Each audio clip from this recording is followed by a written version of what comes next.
گلنار مثل گلی بود که گفتن پر گشته. شما بخونین دیگه.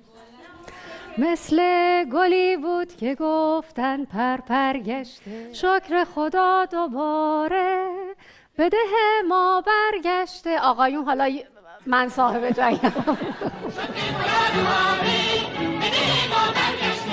بخوری غوری شادیم زرنج و غم آزادیم، روزا دیگه سپیدم شب ها پر از امیدم.